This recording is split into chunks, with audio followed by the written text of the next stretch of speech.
Welcome back to the 710 Performance YouTube channel. We appreciate you stopping by. I'm TL, and today is another series in our How to Start a Powder Coating Business from Home series that we're doing. Today we are going to talk about figuring out what your operating costs are. This way you're not shorting yourself and you're charging people enough to be able to pay yourself as well as pay the bills that need to be paid to keep the business going and to keep material there and everything that you need there.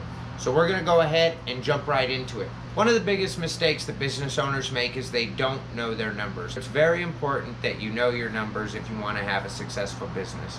What numbers am I talking about? Well, I mentioned it before. Your monthly fixed costs, your cost per job, what does it cost for the powder, what does it cost for the media, and your marketing costs. You definitely want to figure that in. Any legal costs, insurance, such like that. Again, knowing your numbers is one of the single most important things you need to know as a business person, aside from knowing your craft.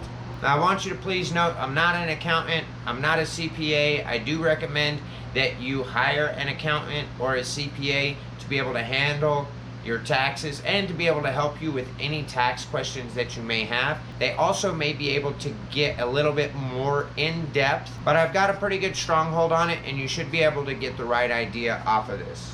But I just wanted to make sure that I stated that. When you break down your operating costs correctly, you're going to be able to figure out exactly how much business you need to do each day to ensure that you can pay your bills to keep the shop going, buy the materials that you need to keep the shop going, as well as put the money in your pocket that you need to be able to pay your bills at home. You can even break it down so you know how much money you need to make every hour. Then it's easier for you to break down what you're going to charge for jobs. Now, I know many of us, including myself, just don't like numbers, but as a business person, if you want to be successful, it's important that you know your numbers, or you hire an accountant that knows your numbers and you listen to their advice and follow their advice to ensure that you're successful in what you do.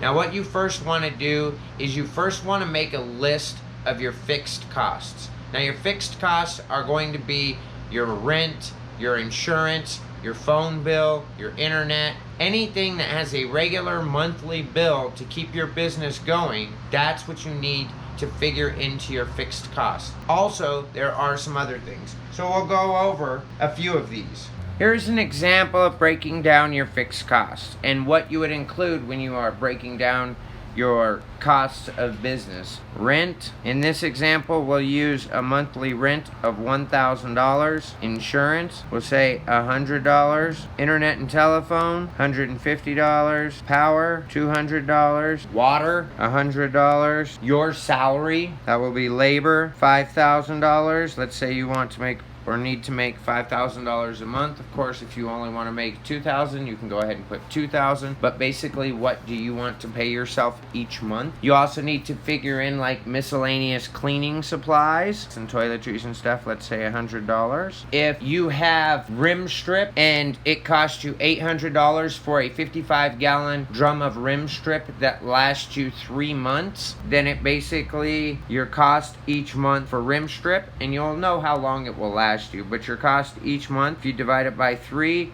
would be $266.67, because you do need rim strip to keep your business going. Same thing with media. If you know that you spend about $100 a month on media, or even more, for instance, we get 500 pounds with travel time and gas for about $90, and we use about 1,000 pounds a month, so that's about $180 a month in media to keep the business going. Now, of course, that can go up, and we'll kind of cover for that here in a minute. So media, we'll say, is $180 a month. Marketing, $200 a month. Lawyer, $150 a month. An accountant, $100 a month. All of these goes towards your fixed cost. All of this needs to be included in each job that you're doing. That's why we figure it out this way, to make sure that all of this is included in each job that you do. There's going to be random costs that you have. I always like to add a couple of things. One, a savings just in case. Maybe you want to put $250 a month in savings. You also want to have a miscellaneous category, and I usually have a miscellaneous of like $200, or I'll do 10%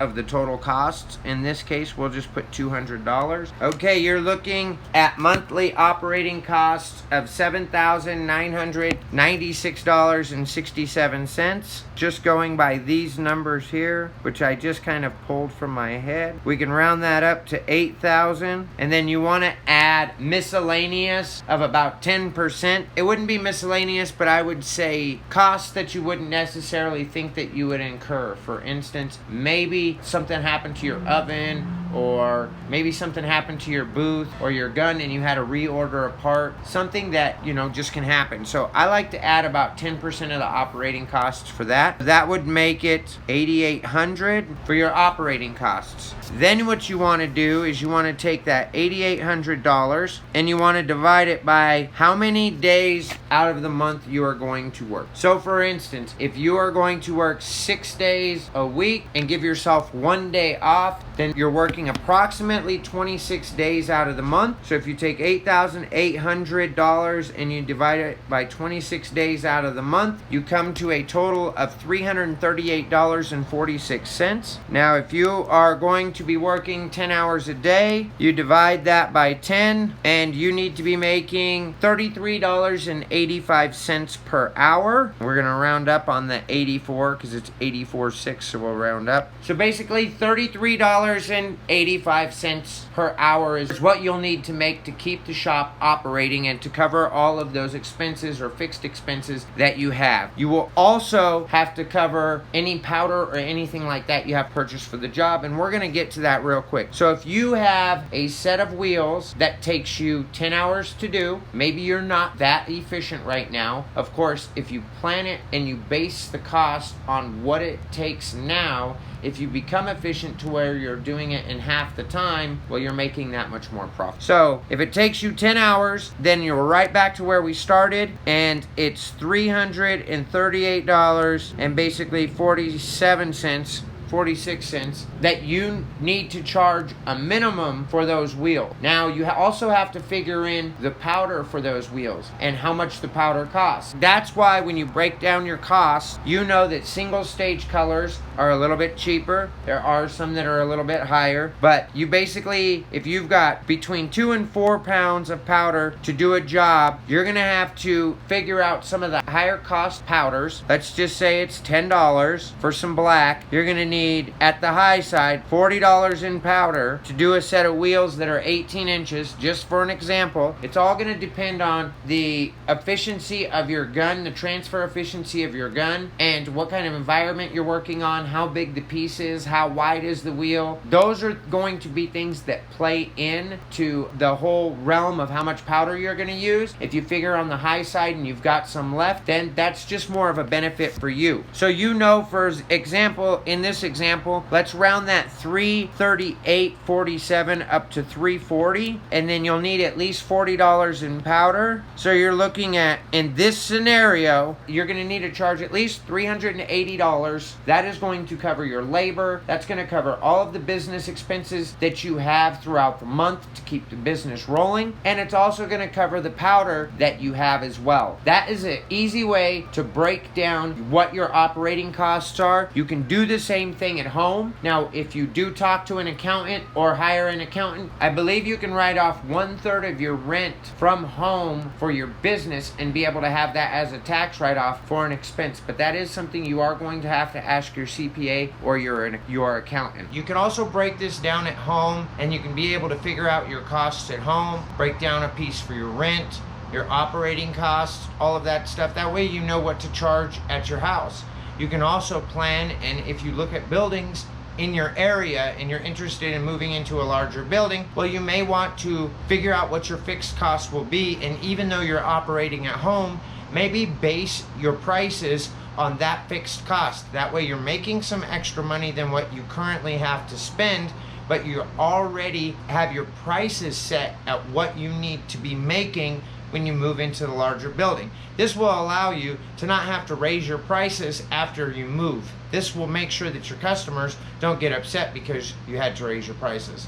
I hope this video was helpful. I hope it really broke down on how you can figure out your costs and really break down what you need to charge per piece for your job. If you have any questions, leave them in the comments down below. We read them all and we want to be able to help you. If you think that there's another video that I can make on this topic, and if there's any parts of the topic that you didn't understand or you think I could go more in depth on, please go ahead, let us know in the comments below. If you got any value out of this video, give it a thumbs up. It helps us with the YouTube algorithm. And if you haven't subscribed to the channel already and you've watched this far, consider hitting that subscribe button down below, clicking on the little bell and turning on all notifications. That way you get alerted when we upload new content. Thanks for checking out the 710 Performance YouTube channel. We'll catch you on the next video. Peace.